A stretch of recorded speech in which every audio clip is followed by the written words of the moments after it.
ముందుగా మీకు శ్రీ పరాభవనామ సంవత్సర యుగాది శుభాకాంక్షలండి. పరాభవనామ సంవత్సరానికి ముందు శ్రీ అని పెట్టద్దు. రెండోది పరాభవనామ సంవత్సరం అనేది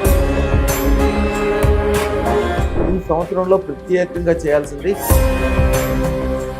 అదృష్టరత్నం ధరిస్తే ఖచ్చితంగా కలిసి వస్తుందా? ఎటువంటి సిద్ధిని యోగాన్ని వారు పొందుతారు? బంగారాన్ని ఇనుముగా చూస్తారు, ఇనుమును బంగారంగా చూస్తారు. ఎవరి జాతకం బట్టి వాళ్ళు ధరించాలి. అదృష్టం ఉంటే మీరు, మీ పిల్లలు, మీకు సంబంధించిన వాళ్ళు, మీకు దమ్మన్నం పెట్టేవాళ్ళు, మీ వెనకాల ఉన్న వాళ్ళు అందరికీ కూడా ఐశ్వర్యాలు గుర్తిస్తారు. అర్హత ఏదన్నా ఉండాలండి, ఇలా ఉండాలి, ఇలా ఉన్న వాళ్ళకి అదృష్టరత్నం ఇస్తాము. అదృష్టనానికి ఉండే అర్హత ఏంటంటే ఎలా గురుగారు, మరి ఎలా తీసుకోవాలండి? అదృష్టనం ఎవరు పెట్టుకుంటారు? నేను మంచిగా ఉండాలి, నా కుటుంబం మంచిగా ఉండాలి, నా సమాజం మంచిగా ఉండాలి, నా చుట్టూతో అందరూ ఐశ్వర్యవంతులై ఉండాలి, అందరూ గొప్పగా ఉండాలనుకున్న వాళ్ళే అదృష్టం పెట్టుకుంటారు. నమస్కారం అండి, సుమన్ టీవీకి స్వాగతం. నేను గీతాంజలి. ప్రపంచవ్యాప్తంగా కోట్లాది మంది భక్తులను తమ అదృష్ట రత్నాలతో సర్వ అష్ట ఐశ్వర్యవంతులుగా చేసి వాళ్ళకి ఉండేటువంటి కాలసర్ప దోషాలు, అలాగే బ్లాక్ మ్యాజిక్ కావచ్చు, కొంతమంది చేతబడులను వింటాము, దిష్టి దోషం కావచ్చు, అలాగే కష్ట నష్టాలు, ఇలా ఏవైనా సరే వెంటనే నివారించి కేవలం 9 రోజుల్లోనే వారి జీవితాలను స్వర్ణమయంగా చేసి అనితర సాధ్యమైన అద్భుత అక్షయ సిద్ధి పొందినటువంటి వారి చేతితో ఇచ్చే అదృష్టరత్నం కోటి శుభాలు, సంతోషాలు, ఐశ్వర్యాలు కలుగజేస్తుంది. ఇది భక్తుల విశ్వాసం. లక్షలాది మందిని జీరో నుంచి హీరోలుగా, గొప్ప ఐశ్వర్యవంతులుగా, పారిశ్రామికవేత్తలుగా, వ్యాపారవేత్తలుగా మార్చారు. అలనాటి ప్రధాని పివి నరసింహారావు గారి దగ్గర నుంచి ముఖ్యమంత్రి ఎన్టీ రామారావు గారు, కొణిజేటి రోషయ్య గారు, వారి దగ్గర నుండి ఈనాటి మల్లారెడ్డి గారి వరకు, అలాగే సినీ ప్రముఖులు చిరంజీవి గారు కావచ్చు, బాలకృష్ణ గారు కానీ, కేంద్రం అలాగే రాష్ట్రంలోని ప్రముఖులు వీరి అభిమానులే. వీరిచ్చేటువంటి అదృష్ట రత్నాన్ని ధరించి అద్భుతాలు జరుగుతాయని ప్రపంచవ్యాప్తంగా కోట్లాది మంది ఘంటాపథంగా చెబుతారు.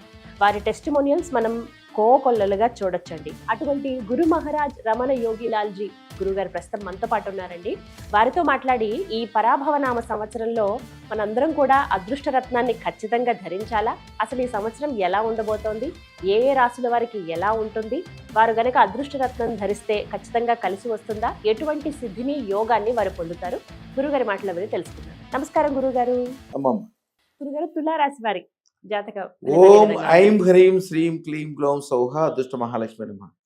తులారాశి వారమ్మ, తులారాశి అంటేనే ఎవరికైనా ఉత్సాహం పుట్టాలి. ఎందుకంటే వ్యాపారం కానీ, వ్యవహారం కానీ, తెలివి కానీ, బుద్ధి కానీ అత్యంత ఈజీగా, అంటే ఎంత పెద్ద పనైనా అదొక పని చేస్తున్నాము అన్నట్లు కాకుండా అదొక సింపుల్గా, ఒక పెద్ద వ్యాపార వ్యవహారాన్ని కూడా సింపుల్గా చేయగలిగే శక్తి వీళ్ళకే ఉంటుంది.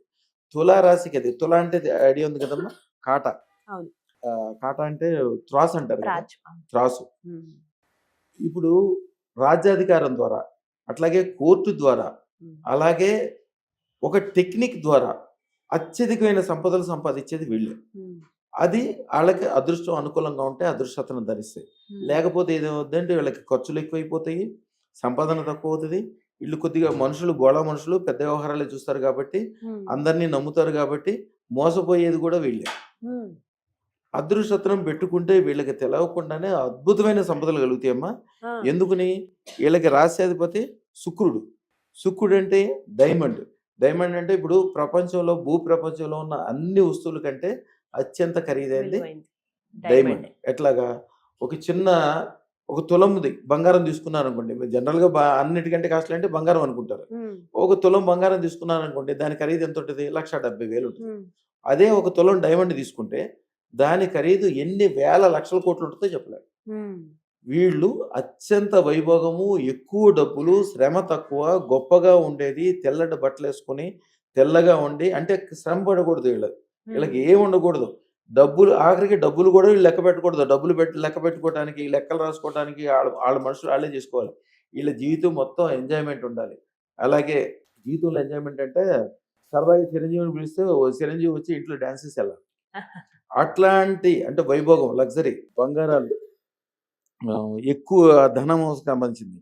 వీళ్ళు ఈ సంవత్సరం పాటించాల్సింది ఏంటంటే తంత్రము, బియ్యం పిండి తీసుకోవాలమ్మా. బియ్యం పిండి మీద కిలోంబావు బియ్యం పిండి తీసుకోవాలి. ఆ బియ్యం పిండి మీద 6 రూపాయి బిళ్ళలు పెట్టాలి.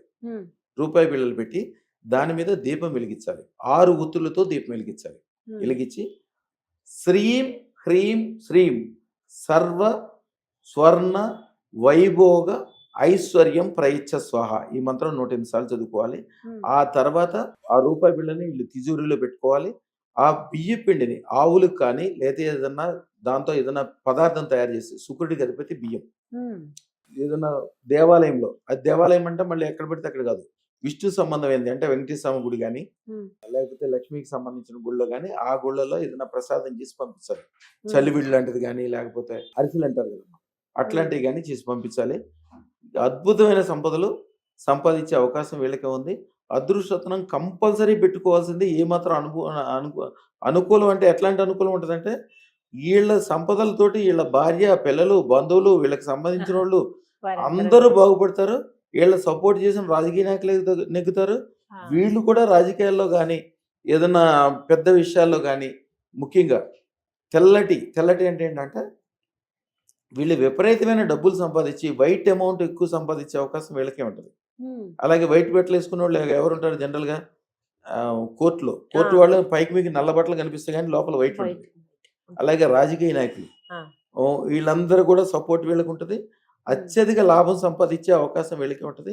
ఈ సంవత్సరం కంపల్సరీ వాళ్ళు ఏదైనా రాజకీయ నాయకుడికి కానీ ఒక మంచి లాయర్, ఒక జడ్జి తోటి అనుకూలంగా ఉండి మంచి వ్యాపార వ్యవహారాల్లో అద్భుతమైన లాభాలు. ఏదైనా కోర్టులో ఒక పెద్ద ప్రాపర్టీ ఉంటుంది, దాని ఖరీదు ఎంతో ఉంటుంది, కోర్టులో ఉంది కాబట్టి మీకు చాలా తక్కువకి వస్తుంది. అసలు పెట్టుబడి లేకుండా నేను సరి చేసి ఇస్తానంటే తీసుకోవచ్చు. ఏమీ లేకుండా కూడా ఒక ఆయన డాక్టర్ గారు మొత్తము చాలా మంచి పొజిషన్ ఉన్నాడు, అన్నీ ఉన్నాడు, భార్యాభర్తలు తగులాడిన తర్వాత వీళ్ళు కొద్దిగా గోళ మనుషులు. ఈయనకి తులారసాయన వాళ్ళ తులారసాలు అంటే నాకు చాలా ఇష్టం. వాళ్ళు ఎప్పుడు వాళ్ళతోటి మంచిగా అనుకూలంగా ఉంటాను నేను. ఆయనతోటి భార్యాభర్తలు ఎదురు తగులాడుకుని ఆయన డిప్రెషన్లోకి వెళ్ళిపోయి మొత్తం ఒక రూపాయి లేకుండా అయిపోయాడు. చెడు అలవాట్లు కూడా తొందరగా వస్తాయి, ఎందుకంటే స్నేహితులు నమ్ముతారు, వీళ్ళకి అలవాట్లు కూడా తొందరగా వస్తాయి. ఎందుకంటే చెడ్డ స్నేహితులు దూరంగా ఉండాలి. నా దగ్గరికి రాగానే వాళ్ళకి ఒక మంచి జడ్జి గారితో పరిచయం చేయించాను. ఆయన రియల్ ఎస్టేట్ ఆయనకి చేద్దామని ఉంది. ఆయనకి అన్ని అంటే లా గురించి అన్ని తెలుసు, ఆయన రిటైర్డ్. ఆయన మంచి ల్యాండ్ ఒకటి ఇప్పించాడు. కరెక్ట్గా నా దగ్గరకు వచ్చి 45 రోజుల తర్వాత సుమారుగా 300 కోట్ల రూపాయలు ఆస్తి. వీళ్ళ మొత్తం ఖర్చు 30 లక్షల రూపాయలు కూడా కంటే తక్కువ ఉంది. 3 లక్షలు 30 లక్షలు చెప్పారు. మొత్తం ఆస్తి ఏర్పడింది. వాళ్ళ భార్య కూడా సంతోషంగా వచ్చింది. పిల్లలు కూడా బ్రహ్మాండంగా ఉన్నారు. వాళ్ళ పిల్లలు 3 ఆడపిల్లలు, కొద్దిగా ఆడపిల్లలు ఎక్కువ పుడతారు. వీళ్ళకి ఆడవాళ్ళు అంటే ఇష్టం, చాలా గౌరవంగా చూసుకుంటారు. ఆ 3 ఆడపిల్లలు కూడా అమెరికాలో ఉన్నారు, మంచి పొజిషన్లో, అందరికీ ఇండస్ట్రీలో ఉన్నాయి. అదృష్టత్రం పెట్టుకోవటం వల్ల అత్యధిక లాభాలు పొందేవాళ్ళు వీళ్ళే. అమ్మ శుక్రుడు ఉన్న చోట విపరీతమైన వైభోగం ఉంటుంది. కానీ ఆ వైభోగం దేవుడిచ్చిన లక్ష్మీదేవికి ఇష్టమైనది కూడా తులారాశి. సోదరుడు లక్ష్మికి సోదరుడు శుక్రుడు అనమాట. ఆ వైభోగాన్ని పొందాలంటే అదృష్టత్రం పెట్టుకుని దానికి ఇచ్చిన మంత్రం తంత్రం చేసుకుంటే అద్భుతమైన వైభోగం, స్వర్ణం. ఎవరైనా ఇంట్లో 100 కిలోలు బంగారం కావాలంటే వీళ్ళింట్లోనే ఉంటుంది, సంపాదించుకునే అవకాశం వీళ్ళకే ఉంటుంది. అమ్మ శుభం బియాత్, శుభం బియాత్, శుభం బియాత్. చక్కగా తెలిపారండి. నమస్కారం.